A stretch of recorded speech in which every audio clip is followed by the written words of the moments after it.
La teología cristiana. Es muy notoria la distancia tan enorme que hay entre la teología cristiana y el misticismo enseñado por los grandes místicos, valga la redundancia, como Jesús, como Buda y como tantos hombres que han dejado un legado importantísimo para que el ser humano pueda trascender el espíritu. La teología cristiana se fundamenta en el dualismo, el creador por un lado y la creación por el otro. El dualismo es la base para la idolatría. Dios por un lado, o el creador por un lado y su creación por el otro. Dios en un lado y Satanás en el otro. Eso es dualismo y trae idolatría.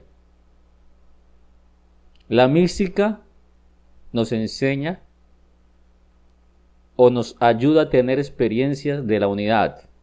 No hay fronteras entre el creador y lo creado. Y estos temas son bastante chocantes en una mente religiosa egótica. La teología cristiana se sustenta en que el hombre cometió el pecado original, por lo cual el mundo viene a ser un mundo caído, como siempre se ha enseñado en las iglesias católicas y cristianas.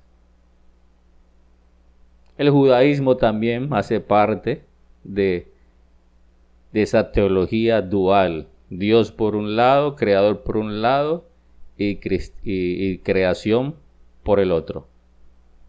Entonces, basado en esta teología cristiana, surge la idea que Dios o el creador y su creación son diferentes, que el hombre está alejado de Dios, por lo cual necesita ser salvado.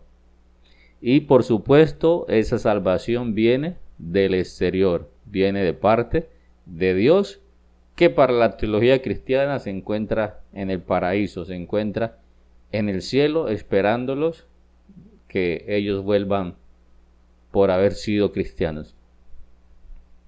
Entonces, basados en esa teología, Dios tiene que tomar la iniciativa para cerrar ese abismo tan enorme que se abrió entre él y los hombres por dicho pecado original.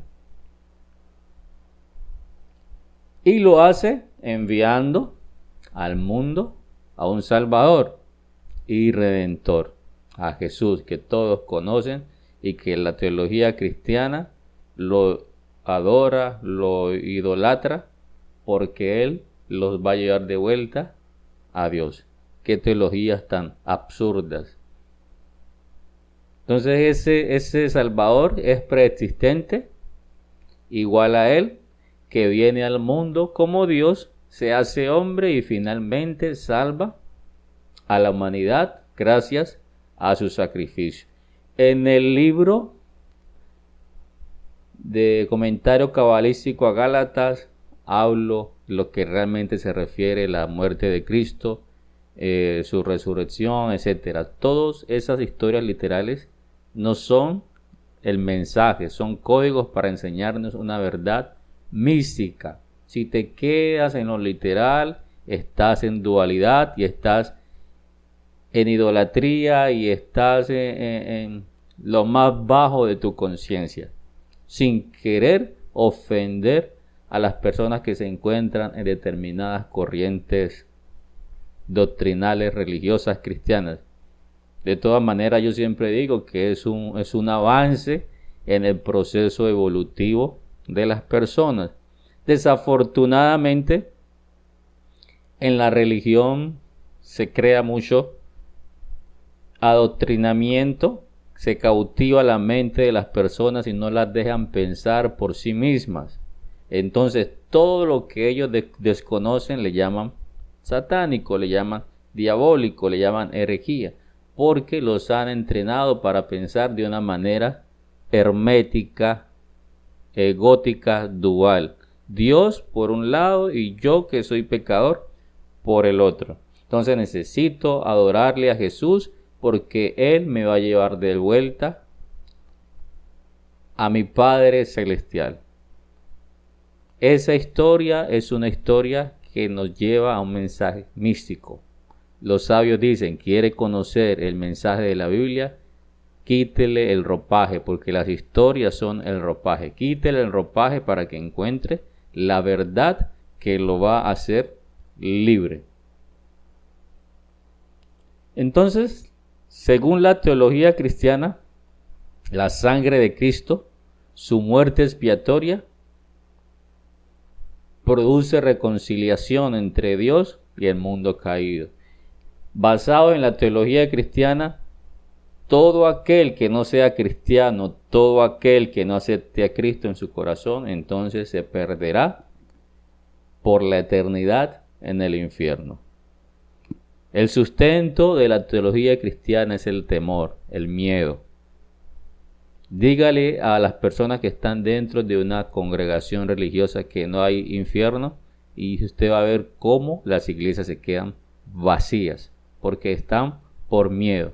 Miedo a no irse al infierno, miedo a no perder la familia, miedo a no perder el negocio, miedo a quedarse sin dinero, por lo cual tengo que llevar el diezmo para que Dios me multiplique. Teología de hombres, enseñanzas de hombres que no producen ningún crecimiento espiritual en la vida de las personas que lo están escuchando o que lo están siguiendo.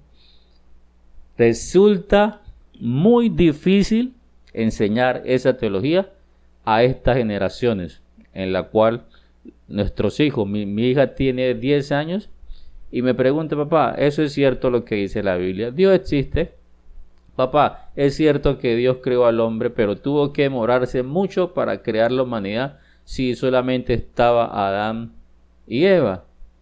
Yo no creo en esas cosas, una niña de 10 años, porque la conciencia de estos niños es diferente a nuestra conciencia de nuestras generaciones que tragábamos entero. Estos niños no tragan entero, estos niños lo cuestionan todo y nosotros como padres estamos en el deber de indagar con una mente abierta para poderlos guiar, sin manipulación, sin adoctrinamiento, dejarlos que sean libres.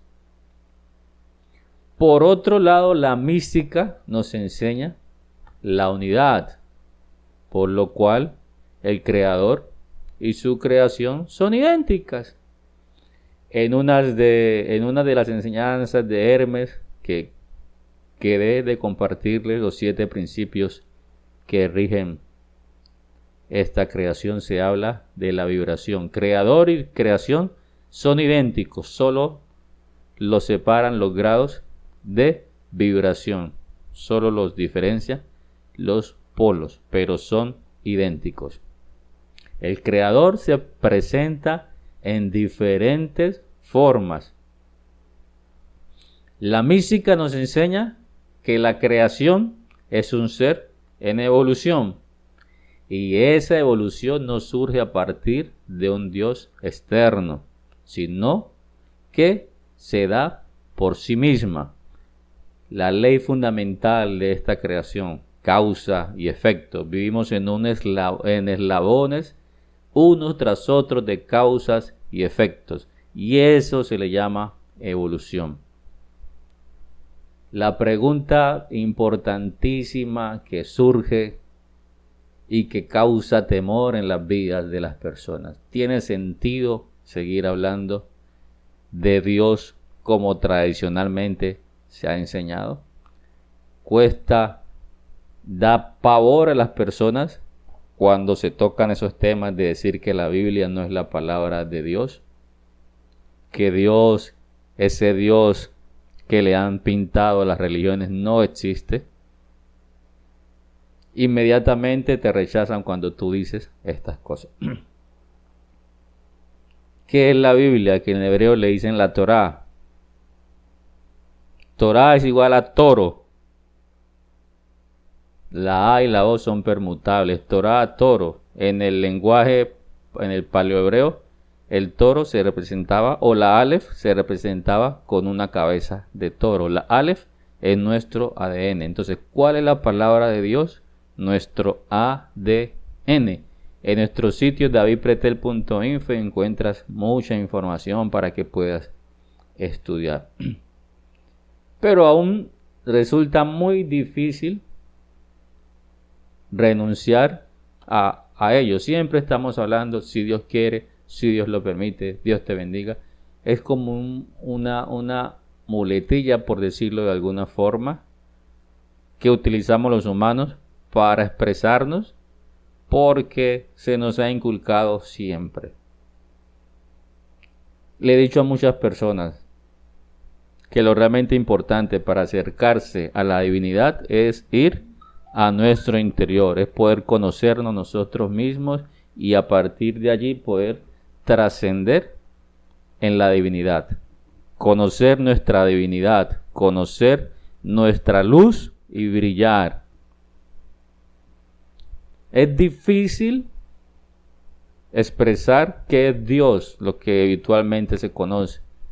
Hermes le llama el todo. Está en todo y lo habita todo. Pero lo que sí podemos decir que Dios no es un ser externo. Dios no está en el cielo porque el cielo no existe. Y en el infierno no está Satanás porque tampoco existe ni el infierno y mucho menos Satanás como la tradición lo ha hecho ver. Dios es un concepto sobre el cual no se puede decir absolutamente nada. No tiene un contenido concreto. Lo llaman el todo, pero a su vez también lo llaman la nada. Toda la creación forma el todo. Oh Dios, escucha bien, toda la creación forma el todo. Toda la creación es el todo. Y a eso es lo que los místicos o doctrinalmente se le llama Dios. Dios se revela como un árbol, o el todo se revela como un árbol, esa energía que da vida. Es decir, energía es algo limitante, por eso es mucho mejor decir el todo. El todo se revela como un árbol, como animal, como ser humano, pero no se agota en ninguno. ¿Por qué? Porque el todo lo es en todo. Toda la creación es el todo, tanto espiritual como material es el todo. No hay diferencias. Que el Dios por un lado y su creación por el otro. No tiene importancia, como te acabo de decir, el contenido histórico literal de las escrituras sagradas, ya sea la Biblia, sea el Corán, sea el Popol Vuh, sean tantos libros sagrados de las diferentes culturas que tenemos. La Biblia no es el único libro que tú puedes estudiar. La Biblia, perdona que te diga, no es la palabra de Dios que te han enseñado. La palabra de Dios es la vida. Donde hay vida, esa es la palabra. Nosotros tenemos vida por nuestro ADN. En nuestro ADN contenemos toda la información espiritual y física. Donde hay vida, allí está la palabra de Dios. Una mesa tiene vida porque está hecha de átomos y los átomos están revestidos de espiritualidad. Y allí hay vida, por lo tanto, allí está Dios. Todo lo manifiesto físicamente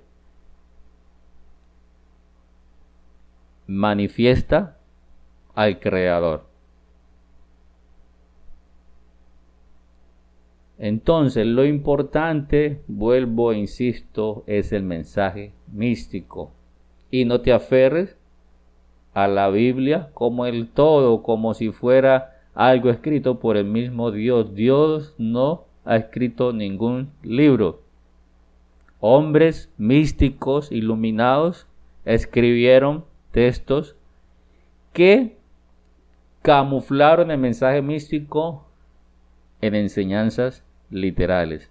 Por ahí el Zohar enseña, todas las historias de la Biblia son el ropaje de asuntos espirituales. ¿Quieres conocer la Biblia? Debes quitarle el ropaje. No pienses que la Biblia o la Torá son asuntos de viajes, de idas y de venidas y de guerras y de matrimonios y de amores. Toda la Biblia es un lenguaje metafórico que contiene un mensaje místico dentro de sí. Y es un libro místico o es un libro sagrado como el de cualquier otra cultura. No pienses que el Corán es diferente a la Biblia. Fueron escritos por hombres iluminados. No pienses que las enseñanzas que encuentras dentro de la Biblia son diferentes a las enseñanzas de Buda. Ambas son enseñanzas que nos ayudan a trascender, y es más fácil encontrar un mensaje místico más fácil en esas corrientes como las enseñanzas de Buda, con las enseñanzas de Lao Tse, etcétera, que encontrarlas en la Biblia, porque están muy codificadas las enseñanzas místicas en la Biblia y no así en otras culturas. Entonces no te aferres pensando que eso es la única verdad y que debes hacer exactamente lo que dice allí para poder acercarte a Dios. Vuelvo y te insisto, lo verdaderamente importante es el mensaje místico.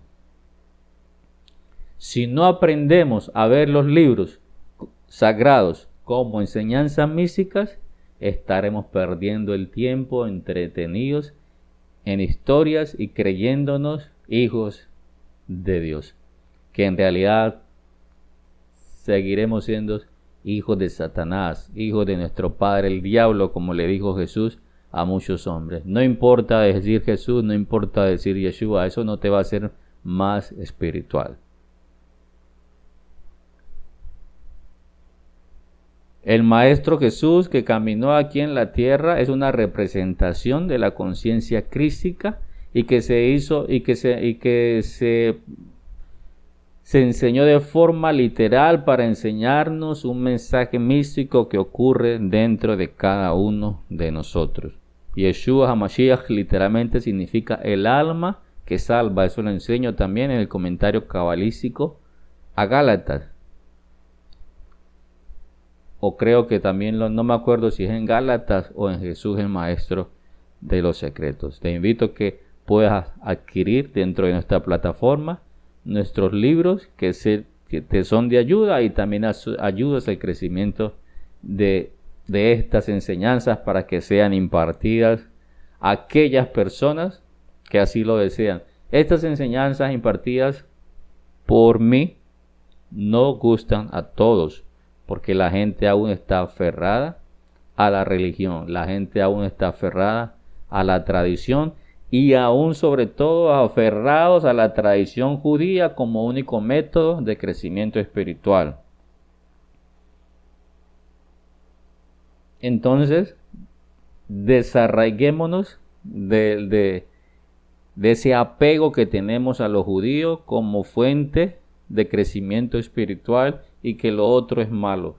Tú estás aferrado a la tradición judía porque los españoles nos la impusieron, no es más. Si los españoles no hubiesen venido a nuestras tierras a robarnos, a saquearnos y a entregarnos sus Biblias y a obligarnos a adorar a ese Dios que ellos plasmaron allí, no tendríamos la Biblia y no hubiésemos conocido ni a Jesús tan siquiera. Entonces hay que abrir la mente. Jesús era un hombre, un maestro iluminado, en el cual reposaba la conciencia crística. O Emmanuel era su nombre, sobre él reposó la conciencia de Yeshua HaMashiach o el Cristo. Era un hombre que enseñaba misticismo en altos niveles, por lo cual la gente lo seguía y lo escuchaba porque era diferente a las enseñanzas religiosas de los rabinos de aquella época. en la época de Jesús ya estaba el monopolio judeo-romano, donde llevaban a la gente a las sinagogas y los obligaban a comprar sus animales para sacrificio. Solamente era un monopolio económico y político. Entonces este hombre vino con un mensaje diferente y vino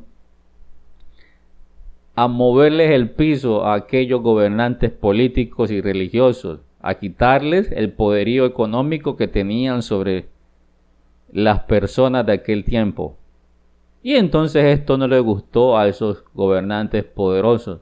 ¿Y qué hicieron? Lo mandaron a matar. Engañaron, escucha bien, engañaron a las personas diciéndoles que este hombre era malo y que por consiguiente el ladrón era el bueno y que lo liberaran. Jesús vino a enseñarles, Jesús vino a traerles salvación por medio de su mensaje para que despertaran la conciencia. No entendamos salvación como que me va a librar del infierno. No, cuando hablamos de salvación es despertar la conciencia, crecer espiritualmente, ser liberados de nuestro propio ego. Eso es. Entonces, este mensaje estaba causando alboroto en el pueblo y se estaba enfrentando al poderío religioso y estaba tocando el bolsillo de aquellos hombres poderosos. Recuerde que a Jesús en muchas ocasiones le decía que era celote. Celote era un movimiento guerrillero, digámoslo así, en aquel tiempo.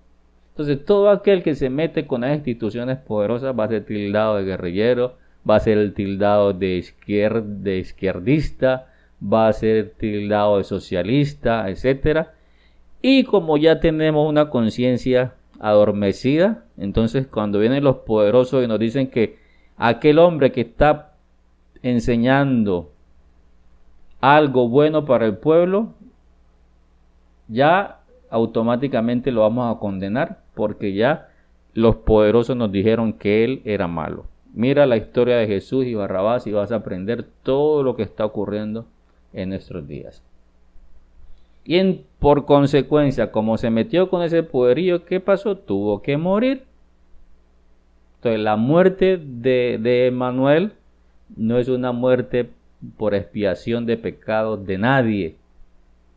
Su sangre usted no lo limpia de nada y no lo lleva al paraíso. La sangre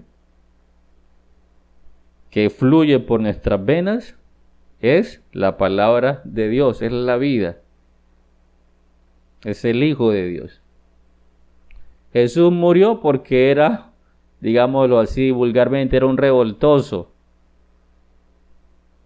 Estaba afectando el poderío económico y político de los ricos de aquella época.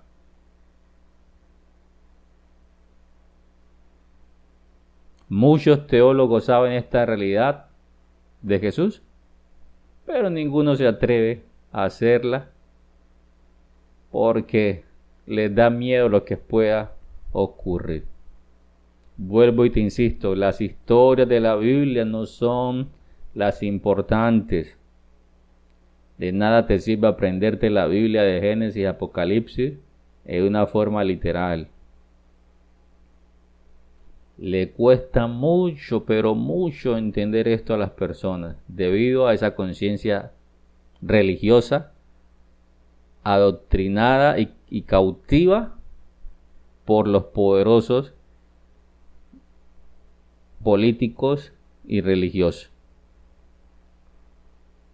Y ese apego tan grande que han hecho a las personas a este libro llamado Palabra de Dios como algo supremamente divino, que el mismo dedo de Dios lo escribió. Dios no tiene dedos, Dios no tiene manos para escribir absolutamente nada. Todos son códigos. Todos son códigos. No habrá juicio final. No habrá resurrección de los muertos en el tiempo final, porque no habrá tiempo final. Vivimos aquí y ahora. La resurrección de los muertos también lo explico en mis videos y en los libros. En Jesús el Maestro de los Secretos hablo acerca de la resurrección de los muertos. No hay tiempo final, no esté asustado que se va para el infierno. El infierno lo vive aquí y ahora, el cielo lo vive aquí y ahora. Esa idea de un juez que está sentado en el cielo y decide quién va para el cielo y quién al infierno está obsoleta. Sáquese esa idea. Usted vive aquí y ahora, y lo que está viviendo son frutos de siembras que usted ha hecho, causa y efecto y causa. Cada efecto genera una causa, cada causa genera un efecto, y eso se hace infinito. Nadie va al cielo, nadie va al infierno, porque tampoco existen. Cielo es el alma. Cielo es una vida libre y realizada. Infierno, pues es lo contrario, una mente cautiva, eso es estar en el infierno. Una vida de apegos, una vida de temores, eso es estar en el infierno. Cuando nosotros renunciamos a una imagen del mundo dual y se acepta la idea que lo que se llama mal, entre comillas, porque no existe el mal, es parte integral de la realidad primera que conocemos como Dios o el todo, entonces contra esa realidad la razón religiosa pelea. ¿Cómo que el mal viene de parte de Dios? Todo lo mal que me ocurre a mí es porque el diablo me la montó, porque soy hijo de Dios, y porque me hicieron brujería, y porque me hicieron esto, y porque me hicieron lo otro. El mal viene del todo. Luz y oscuridad, ambas vienen de la misma fuente. Ambas vienen de la misma fuente. No hay mal. Todo es perfecto. En uno de los pasajes del Antiguo Testamento dice que Dios creó el bien y el mal, creó la vida y la muerte. Por lo tanto, lo que llamamos mal no es mal. Esa conciencia religiosa no puede aceptar que el sufrimiento, que los dolores y la muerte sean de origen divino, y por ello conciben el mal, entre comillas. Y lo que pasa es que el ser humano llama mal, o llama dolor, o llama muerte a todo aquello que daña a su yo, a su ego. Entonces, cada que nuestro ego es afectado, decimos que eso es mal. Pero si ese ego pierde importancia, también el concepto que tenemos de mal pierde importancia y será distinto. Cuando despertamos nuestra conciencia, cuando entendemos que todo viene de la misma fuente y que todo viene con el propósito de crecimiento, entendemos que no sufre ningún justo, como enseñé en alguna ocasión. Entonces, cuando entendemos que todo viene de la misma fuente, también perdemos el miedo a la muerte, porque entendemos que la muerte no existe como se nos ha enseñado. Nuestro espíritu, nuestra alma sale del cuerpo, el cuerpo queda en la tierra, se transforma nuevamente en su átomo de carbono y el espíritu va al lugar de donde vino. Entonces, ese miedo a la muerte también tiene su subsistencia o viene porque nos aferramos a nuestro ego. Entonces no queremos que nuestro ego muera. Y es allí cuando entran las promesas de salvación de las religiones. No es más que garantizar la continuación de ese ego. Jesús en alguna ocasión le dijo a aquellos que se creen judíos y son sinagogas de Satanás. Esas iglesias que vemos en cada esquina son sinagogas de Satanás. Son templos que se han hecho para perpetuar el ego. Son templos hechos de manos de hombres para perpetuar nuestro yo, sean sinagogas, sean iglesias, sean mezquitas, sean iglesias cristianas, evangélicas y católicas, son templos hechos para perpetuar el ego. Para eso viene la mística, para ayudarnos a liberar del deseo de perpetuar nuestro ego, para entender que lo importante es nuestro ser y no nuestro yo. El purgatorio que se nos ha enseñado es la purificación de nuestro ego, no es un castigo del más allá, se lleva aquí y ahora. Y cuando entramos en el purgatorio, cada vez que adquirimos conocimiento que nos llevan al despertar de nuestra conciencia. ¿Y por qué el conocimiento? Porque nos purifica de nuestro ego, va purificando nuestro ego, lo va refinando. Eso es lo que aprendemos de la relación entre la mística y la teología cristiana. Son totalmente diferentes. ¿Quieres ser una persona espiritualmente madura, con conocimiento, con entendiéndolo todo? Entonces debes aprender misticismo, no religión, no tradición, y mucho menos tradición judía para hacerte creer que sos espiritual. Como decía Pablo, se justifican en sus obras legalistas.